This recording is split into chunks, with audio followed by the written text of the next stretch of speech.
Brigade has invited Abhay Garg, Head and Chief Mentor of Brigade REAP, where he will unveil to us or reveal to us about what exactly is accelerator. As an accelerator, what exactly do they do behind the scenes? Welcome, Abhay, to ITP Thanks, India. Jess. As a prop tech accelerator, tell us a little bit about exactly about Brigade REAP is beginnings and how it has grown over the years. So we started in 2016 as the brainchild of Nirupa Shankar, who is the joint managing director, with the vision to bring innovation in the built environment. We decided to do this by helping scaling and accelerating startups in the urban tech space. So we now with a portfolio of more than 80 companies across the life cycle of construction, which starts right from land scouting and acquisition to design to construction, which again means construction monitoring, material procurement, construction technologies, and then moving on to post construction, which includes facilities management, sales, and after sales. The idea is to bring technology, and again with the intent to ensure that the industry as a whole becomes a more efficient industry, becomes more sustainable, because it's one of the industries which contributes or has one of the biggest influences on net zero for us. Also becomes safe, becomes faster and cheaper. Right? So that's the intent. Working with startups, bringing technology across the life cycle, ensuring that the startups benefit and scale in the process. And we're looking at a more profitable and growth-oriented industry. What do these startups bring to the table that Brigade Enterprises or Brigade Group wouldn't have? So I think every corporate, including Brigade, focuses on its core areas of either we are a multi-asset developer, right from residential to commercial to malls to hotels to office buildings, and our focus area remains on acquiring land and developing the assets, and then either selling or leasing them. I think the area where any corporate leans on the external environment is innovation and literally R&D, which in our case is done by Brigade REAP. And we realized that while we are innovative in our own ways in the way we do business at Brigade, in the way, as I said, we do the entire life cycle of construction, we also realized that startups have that ability to be more courageous at times, more innovative, think out of the box. And I think there is a flourishing ecosystem which can bring so many more solutions to the table that any corporate, not just Brigade, can do in-house.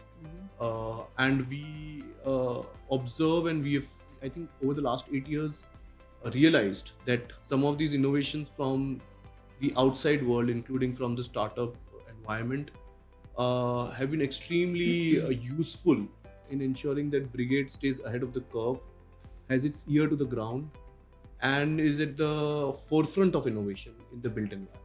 Considering that you cultivate these startups, you work with them closely, right from it's like end to end. What are some of the lessons that Brigade as an enterprise, have that you have passed on from Brigade REAP, passed on to Brigade for their development? That's a great question, Jayashri. I think it's a two-way traffic. Also because we have been in the industry for more than 40 years. We have an excellent senior management team, again across the life cycle, because as I said, we are multi-asset and we are right from land acquisition to delivery. As a feature of the program that we run at Brigade REAP, assign a Brigade champion, which is a head of department, HOD, to each of the startups who come to the program. And what this Brigade champion does is mentors the startup in terms of applicability of the innovation, not just in the Brigade environment, but also for the industry. And hence there are very solid practical insights that a practitioner from the Brigade senior management is able to share with the startups, right, for the purpose of their product, market fit or the problem solution fit. Also opens doors as far as networking within the industry is concerned. Because understand that these HODs or senior management has been in that specific domain for at least 15 years. So they know what works, what does not, which other like-minded developers or contractors or architects can adopt these solutions, and are able to sort of help startups navigate some of the tricky questions that startups may not be aware of or don't know the answers to. So in that sense, the program is as much, inward looking and learning from the inside as much as it is outward looking in terms of adoption from the outside. And that's what makes the program very powerful for the startups as well, because these are very precious, learnings and time coming from such senior management or senior folks within the Brigade ecosystem, which I say again are practitioners of the trade or of that particular business, and hence that learning or that knowledge is so much valuable for the startups coming from inside the Brigade system. So, Abhay, as a chief mentor, how is that you identify these startups? What are the tick boxes that you check, before you identify them, or you, sort of use, adopt them into your system? So, how do you go about it? So we generally use 4 or 5 or 6, let's say, parameters when we onboard startups. The problem statement and the innovation. Right? So what is the problem statement that the startup is addressing, and in what way, or what is the innovation? Then we get into the founding team. I think the team is extremely important for the stage of the companies that we engage in. Then we look at the traction, right? Because again, the startups in the REAP program come from very early stage, pre-revenue startups to paid or unpaid pilots to somewhat revenue positive. So we see what traction that they have been able to attain. I think one of the other things that we watch out for is the coachability, right? Or the ability for Brigade to bring about a change or move the needle, as we say, or create the delta. So we are very clear upfront in terms of understanding what the asks from a startup are. Generally, startups need 3 or 4 of these things, Jayashree. Let me elaborate, right? They need business and money, and in some cases, go-to-market solutions such as, pricing models, the product market fit, right? So that is what we get from the startup in terms of their requirements. And then we bring this all together in a very well-defined jury process where we receive more than 200 applications every 6 months. Using these filters and criteria, we shortlist startups, which are then taken through a rigorous jury process. And then we onboard 5 to 6 startups every 6 months. We run 2 cohorts in a year. Each cohort is 6 months. Okay. So we mentor close to 10 or 12 startups every year at the program. And how long do you handle them? So this is a hybrid program which runs for 16 weeks, okay, where it's both online in the Brigade office in Bangalore. We try to be in person with them at least once every month for a week, and the rest of it is virtual, where again, as I said, the Brigade champions spend time. We also line up external stakeholders to answer the problem statements or help them with that. And then we have dedicated experts coming into the room for pitching sessions, for demo days. In the previous year, interestingly, we had a session from Chinmay Bhogle on the art of storytelling. So there are a lot of one-to-many sessions, where it allows the startups to also pick up skills around storytelling, as I said, or managing their legal issues, managing their finances. Some of those technical elements also come into the program. The real estate business is over the years has gotten, the stress is on greener and sustainability, but a lot of that is not being followed. So since you're cultivating these startups, how do you sort of inculcate in them this green and sustainable measures? You're quite right. I think we are gradually becoming more aware the need to move towards sustainability. Brigade as a group is committed to net zero by 2045, and I'm so proud that we are trying to work on all fronts to ensure that at a group level we achieve that target. One of our most recent launches is a net zero project by itself. On that note, I think one of our focus areas as far as startups remains sustainability.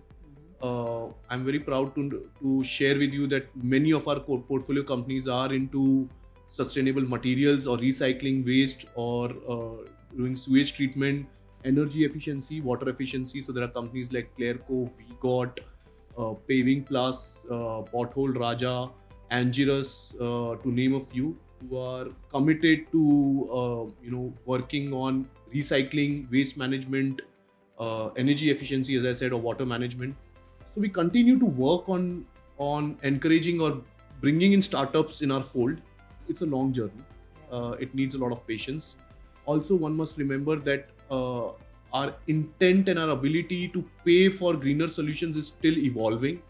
While the solutions are becoming, let's say, what I call price parity with available other solutions. And the best example is solar energy, right? Now it is grid parity pricing. I think in some of these areas in construction as well and the built environment, whether it is materials or construction technologies, I think we will achieve price parity. We are there, but there are still some teething issues. And then there is still that resistance to adopt an alternate material in construction because the risk is so much higher, right? Relatively, you can't afford a misfire. And hence, I think we need to all get together as a community to ensure that adoption happens. There are solutions, let me tell you, in every area that you can think of in the built environment. Solutions are available, and I'm so excited with what we are seeing on the ground. It's only a matter of time, Jayashree. And we at Brigade are very proud to adopt some of these technologies and be at the forefront of sustainability. Abhay, if I had to ask you some of the regulatory initiatives, that help you, do your business better. So, how is the government supporting this? Is there a state government supporting this? Yes, absolutely. I'm very again proud to share with you that Honorable Minister Priyank Kharge was at the Propagate event, which is our flagship event, where he announced policy around adoption of sustainable practices in construction environment. We are seeing increasing government uptake and government leadership or state leadership in adopting some of these solutions. On the policy front, affordable housing is a case in point where I think we are seeing a lot of policy initiative and support. Again, recycling and sewage treatment, two very key areas where there is thrust from the government on use of alternate materials in construction. I think there is still work that can be done, just like we have regulation around using a certain percentage of your energy through renewable means. I would say, what I say, in incentives based on output or usage could be something which will be very useful, where if a mandate is given to developers to use a certain percentage of their inputs through renewable sources, Correct. that will go a long way. I think that kind of a regulation will be extremely useful. We can see something on those lines. But I think overall, there is so much positive predisposition from the regulatory front that I think we are only scratching the surface, and we'll see a lot of action going forward. What are some of the advancements or innovations that the real estate industry has adopted, specific ones, in the last 2 years that will make it that will help them build better? Right. So let me start. This is very interesting, and I'm so excited to answer this because I can name companies, at least 2 companies in each stage, and you'll have to indulge me on this one. Right from, let's say, design, where we have companies such as QuickSpec and IQ Next and Smarter Dharma in our portfolio are helping companies design projects that can be sustainable, can be executed faster, so that there are no mistakes or the time taken is you're efficient in execution.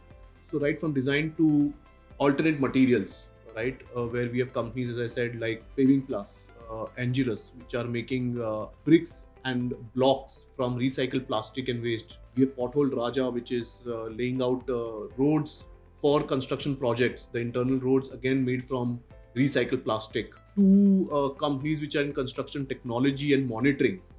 We have companies in the drone and the internal monitoring space, like SiteView, where they have a camera-mounted helmet which a worker can use to go around and monitor the sites. And this is all, what I'm saying, is live adoption on the site. To sales, where we have companies which are helping in expediting sales through technology interventions such as Real Better. And post sales, we have companies such as Charzer, which is into EV infrastructure. We have Clearco, another exciting company. Imagine we are sitting in this room and the air conditioning is still functioning, right? And if it's 2 of us versus 8 of us, and the air conditioning can automatically regulate the load, which will mean reduction in energy bills and energy efficiency. So that's the sensors that Clearco uses. right? So something like that. To Scoop Sense, which helps in mall management. To Megaliter, an Eco STP, which help in setting up your sewage treatment plants and reviving defunct sewage treatment plants. Imagine your sewage treatment plant is shut, and a company comes in and says, "I'll spend the money, and I will revive it, and I will operate it. You just pay me on output." So we have some very amazing solutions. We got is into water metering. So imagine we are not paying water on consumption basis, and if a company can come in and say and tell the RWA, which is the Residential Welfare Associations, that I can meter consumption and charge residents accordingly, that could really revolutionize the way we consume water. So all of these are live solutions implemented not just in the Brigade system but across the industry, and that's the ethos of Brigade and the REAP program, to create or support innovations that can be adopted by the industry and the world at large. So does Brigade as an organization use the services of all these startups for themselves also? So again, great question. We believe in supporting innovation for the industry as a whole. There are certain solutions that, okay, we are sometimes the guinea pigs for a lot of these startups, and we are proud to say that we take those first risks by giving a lot of these companies opportunities to literally deploy these solutions as POCs in our sites. Having said that, the innovation is open for adoption, and one of the key initiatives at Brigade and at REAP is to take these innovations to the other developers, where I work very closely with my business development team to organize workshops for other developers. And this is one platform where I will call upon all the developers to avail of these innovations. We are very happy to bring them to your boardrooms, to your HODs, to give them at least an opportunity and hear them out. So to answer your question, Jayashree, the innovation have been adopted at Brigade, but are absolutely open for the entire industry as a whole for adoption, because our intent is to take the industry forward, and as I said, make it safer, greener, faster, cheaper. Okay. I mean, trying to teach other developers and all that is okay. It's very nice. But in India, I mean, at least in tier 2 and tier 3 cities, a lot of the development is not sustainable. How can you take that to those cities? I mean, see, in Mumbai, cities like Mumbai metros, government forces it is imposed. But what about tier 2 and tier 3 cities? So I think we have a multi-pronged approach in both mobilizing startups from such areas and taking solutions to the consumers, which includes developers or residential welfare associations in such areas. We partner as knowledge partners with industry bodies such as CREDAI, such as NAREDCO, housing chambers, where we bring these startups as part of their events that they conduct in such cities. So generally, you find that this sector is very active at a regional level through some of these events.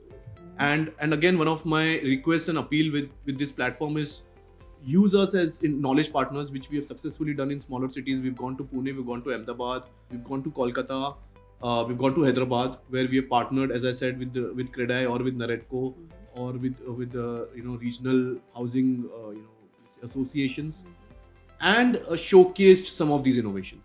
We are still, as I said, in early stages of this initiative. We are seeing small signs of success or green shoots, as I say. It's a long journey, but we have very clearly tightened our seatbelts to say that we are going to go all the way.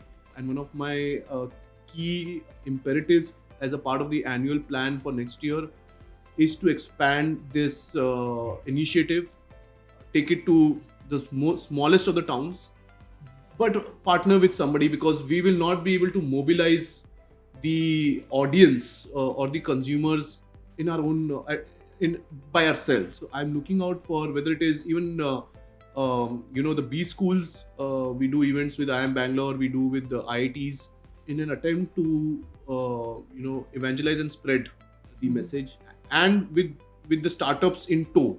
So we take the startups where we know that there are enough numbers, or I present startups like I'm doing here with case studies. So it becomes live, it becomes real, and whenever there is a more firm interest from certain developers, then we bring the startups in the room. Your investments are quite large, the 100,000 and more, I think. So what's in it for you actually? So Brigade REAP is, as a vision statement, looking to propel innovation in the built environment while generating exponential returns by supporting startups. So if you see, there are 3 or 4 words out there, which means we want to bring innovation, we want to work with startups in the built environment while generating returns, right? So while generating returns is extremely important, because I think if anything is for free, it is not valued. There some lesson that we have all learned, and I have learned with my investing career. So with the REAP program, it's a sweat equity program where in lieu of the services that the programs provides, we don't collect cash or we don't charge the companies because they're startups. We'd rather be aligned with them in their success, and we take equity, which means if they succeed, we succeed.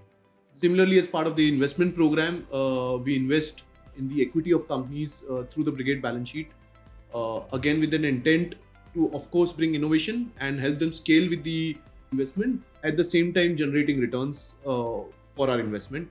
I'm also very happy to share that we have also now done significant work on Earth Fund that we had launched last year. It's a 200 crore SEBI registered fund which will invest in further later stage companies in the urban tech space between 7 and 10 crores in pre-series A and series A. So the idea is to capture the entire spectrum of capital. With the Earth Fund, we will be making investments even in later stage companies. So the intent for the group remains, with all the learnings of the last 8 years and the investment program. What is in it for us is, as I said, innovation for the built environment, growth for the startups, and returns for us as a whole. So what is the kind of ROI term that you're looking for? I mean, how many years would that be? So the fund, so 3 different buckets, right? The accelerator is for very early stage companies. There we expect exits to happen anywhere between 6 to 8 years because of the stage at which the companies are onboarded. In the balance sheet investments, I'm looking at between 5 to 7 years of an investment or an exit horizon. The returns, I'll come to the returns question as well. And on the Earth Fund side, I'm looking at an exit horizon of between 4 to 6 years from my investment. The returns are also linked to the risk that we take.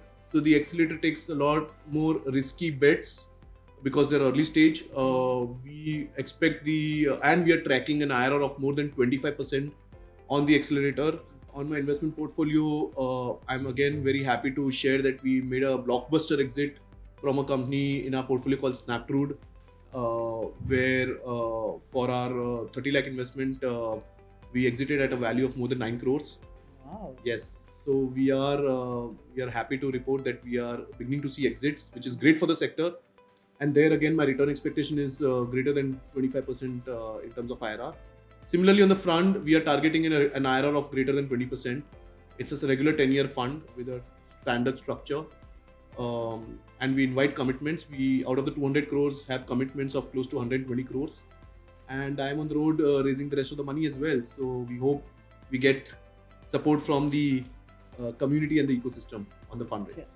Okay, a lot of the startups have fizzled out also. A lot of startups, I mean, they begin with a bang and then they fizzle out. How can what are some of the reasons that, that this has been happening? This is a trend now recently, a lot of them. What are some of the reasons you could attribute to that? So the mortality rate of startups globally and not just India is as statistics show, more than 40-50% in many cases, and that is true. I think that is the nature of the beast, and I would say the reasons vary right from the initial hypothesis on the problem statement, the proposed solution, to capital, to market access and GTM, to team dynamics. So varying reasons. If I were to sort of do an ABC analysis, or I would say 50, 30, 20, I think 20% of the startups die because the team dynamics don't work out. 30% die because of, I would say, lack of capital. But other 50%, I think, are either too early, or the thesis is not right, or the problem solution fit, or they have a solution looking for a problem, as I say. Right? You come up with an aha moment, and you feel, oh wow, this should work. If it's working in my house or in my housing society, it will work for the community or the city or the state or the country at large. It actually doesn't pan out like that, and hence the thesis is not right, or the product market fit, what we call a PMF, or the problem solution fit doesn't exist actually. So if I were to say intuitively, in my experience, it's 50, 30, 20 team, 30 capital, and 50%. I think. It's too ahead of its time sometimes, and many of those reasons. What are your ambitions for Brigade REAP?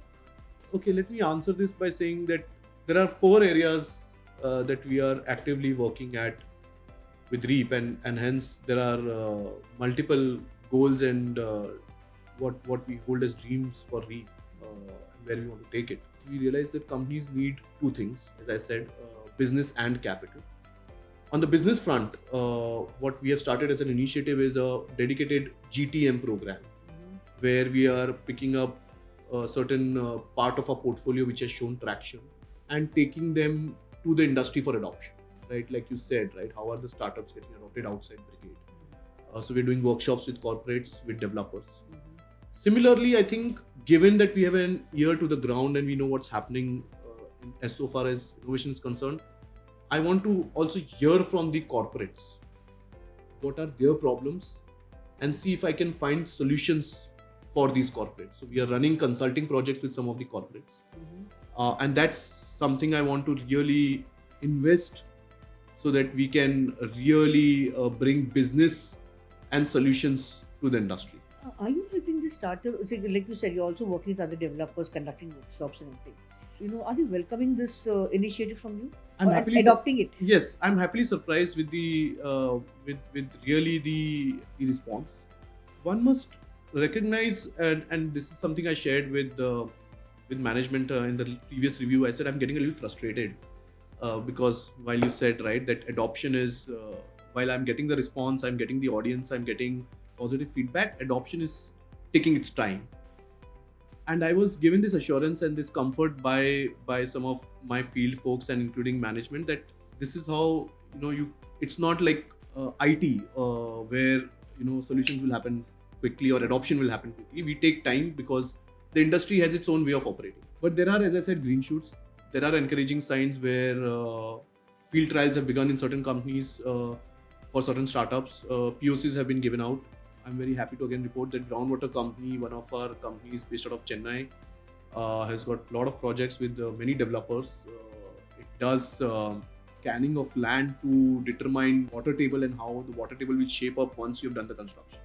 So imagine you start a project, you get some flavor of what the water table will be once you've done the project and once you've handed it over, right? So this is a company which is seeing increasing adoption because water is such a big problem, and you don't know when you'll run out of water on a given place. There are positive early signs. It's encouraging, and I wish it gets faster.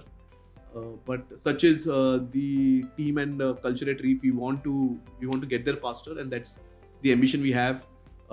Acceleration, consulting, investments. Another big vertical that we are working on, and as Earth Fund is one of those initiatives at the group level, where we want to bring in capital as well, where startups are, let's say, have the potential to grow, but are falling short of capital. We are trying to cover that base as well.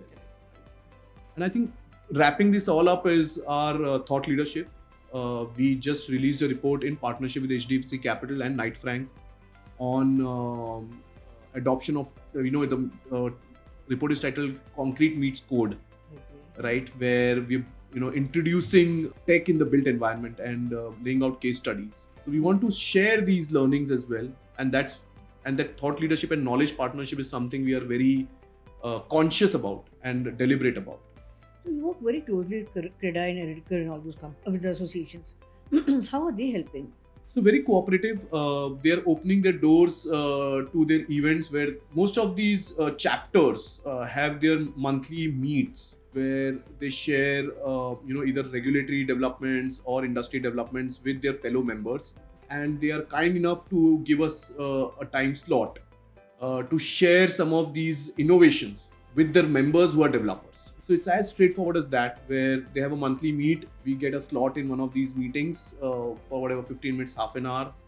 And we share these learnings, we present. And some of the more, let's say, enlightened developers then set up follow-on conversations. And I think that's the starting point for us. Abhay, I'm done with my question. Is there something that you would like to add? Yeah, I think we are at an inflection point as far as prop tech is concerned or urban tech is concerned in many ways. Right from the supply side, which I call the startups themselves. I'm so energized, so enthused, so encouraged with the work that I see on the ground, with the energy that the startups bring, and the innovation that's happening. I think my energy is also built from the response I see from the funding environment.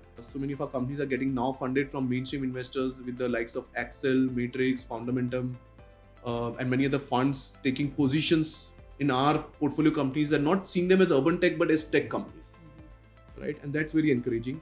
We are also seeing, as I said, greater and better response from the developer community, because at the end of the day, if the adoption, if there is innovation and there is capital but adoption doesn't happen, business doesn't happen, all of this effort goes waste or is null, right? So I think the biggest appeal or biggest I think initiative or encouragement and all of it is the built world or the environment or the consumers, which is the developer community, which is getting more and more responsive. We are beginning to see a lot more action, and as I said, which is why I said it's an inflection point. It's exciting times, including for Earth Fund, where we are seeing fantastic deal flow. We're seeing a lot of good investor interest. I'm glad to be a part of this journey, to be here at Brigade doing this work with all the support from the management and the vision of the management, including the chairman, Pavitra and Rupa. I think not many corporates have I seen in my career support an initiative like this for so many years, right? It's been 8 years now, and we continue to be at it, including support from the management at Brigade. I think we are, as they say, we continue to live in exciting times. Yeah. Thank you so much, Ajay.